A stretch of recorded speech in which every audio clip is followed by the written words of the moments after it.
Hey Joe, what do you have that out here for? This looks like wet patch roof leak repair, and here's some webbing material for that too. I'm gonna have to do a patch, but that's not for in here. That's another video I'll be doing up soon on a roof. You might want to check that one out, but for the time being, you remember those tiles we took out? There's the tiles all nicely stacked up. I scraped the floor pretty good. I swept it all up. Now I've got that ready for the next step. What is the next step, by the way?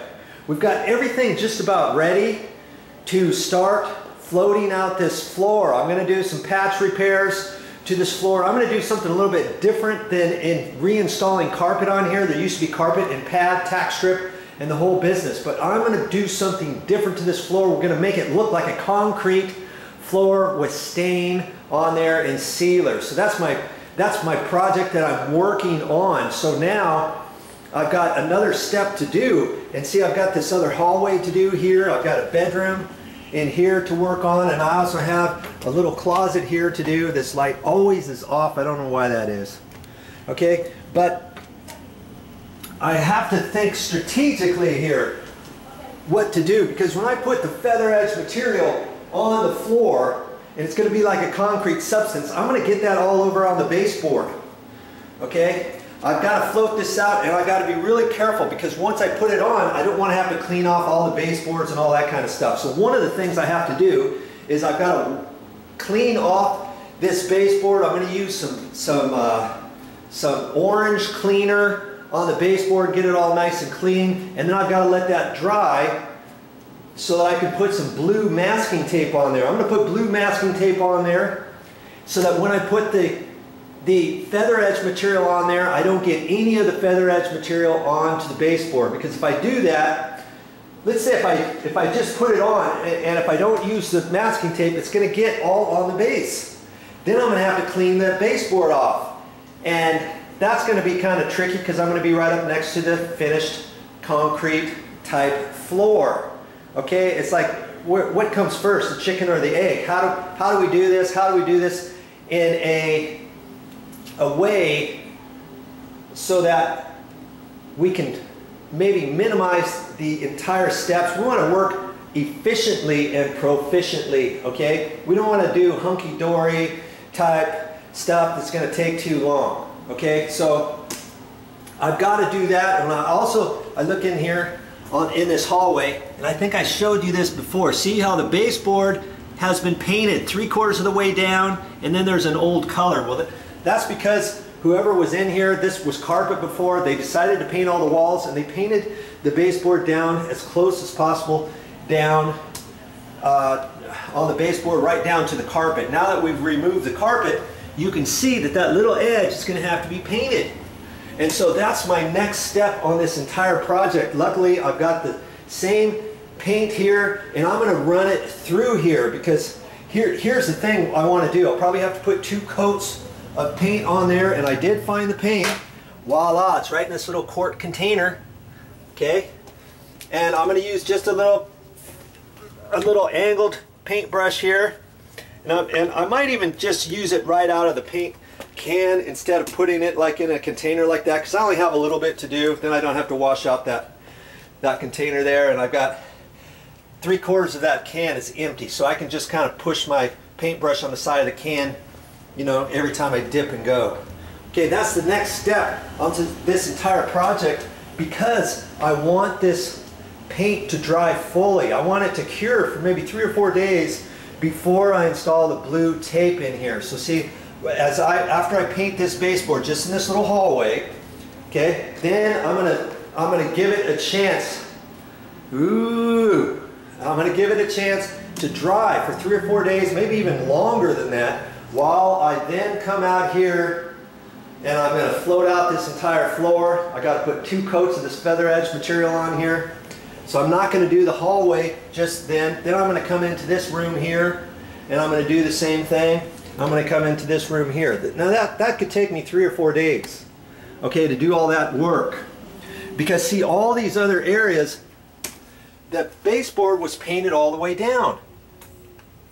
And the reason why that is because this baseboard never got repainted and these walls didn't get repainted, okay? So this baseboard is still in pretty good shape.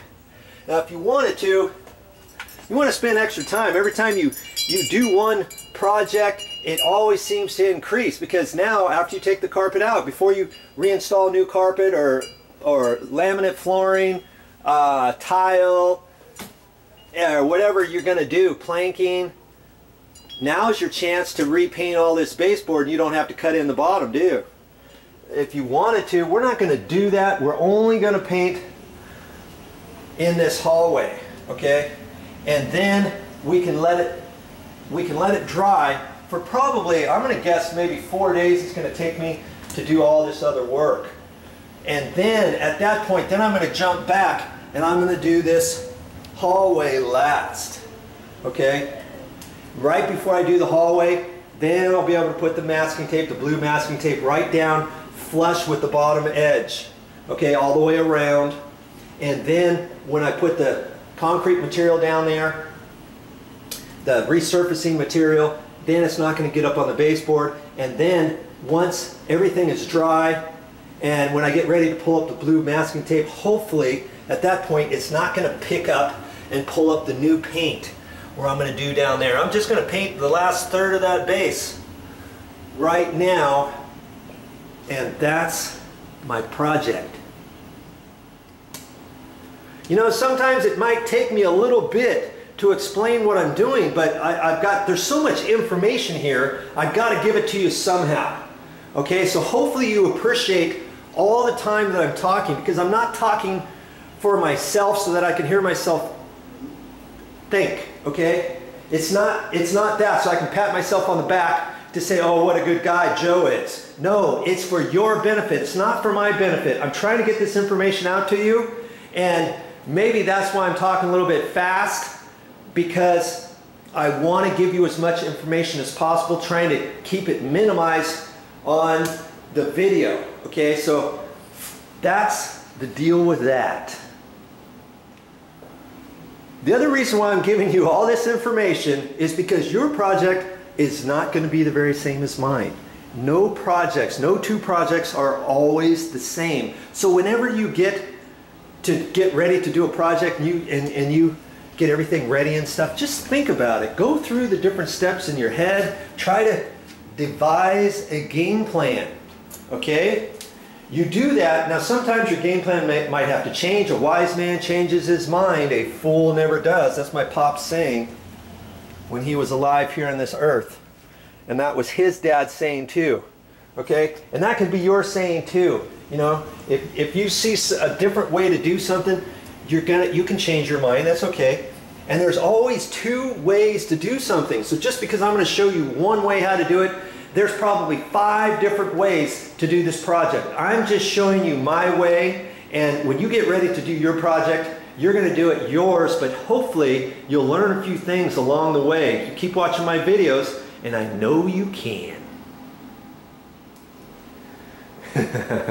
Yeah, this is a talk fest. Maybe that's all this video is going to be about. Okay? Maybe I'm not even going to show you any work on this particular project. It's just, I want you to know that whatever you're doing, you know, there's only so much you're going to learn by watching somebody else, by listening to someone else, by reading a to-do book and how to do this, how to do that, or an e-book, or anything like that. You have to get in there and start going on your projects. You're going to learn more, then different things are going to be pulled up. Oh, that's why they said that when I read that. That's why Joe showed me that, and I was all, yeah, get to the point, Joe. That's why he said that, because it's going to make this easier or that easier or whatever. Okay? It all goes hand in hand. Don't be afraid to go in and tackle something. Okay?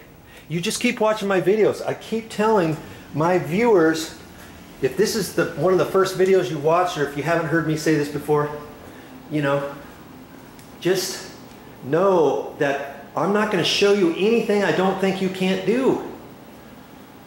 And if I can do it, and if I have a video on my channel, I know that I'm pretty sure that if you got the fortitude and the willpower and a little bit of know-how, that you can do it too. That's what my video channel is all about. Well, that's all I got for this time, but I'll be back with more videos.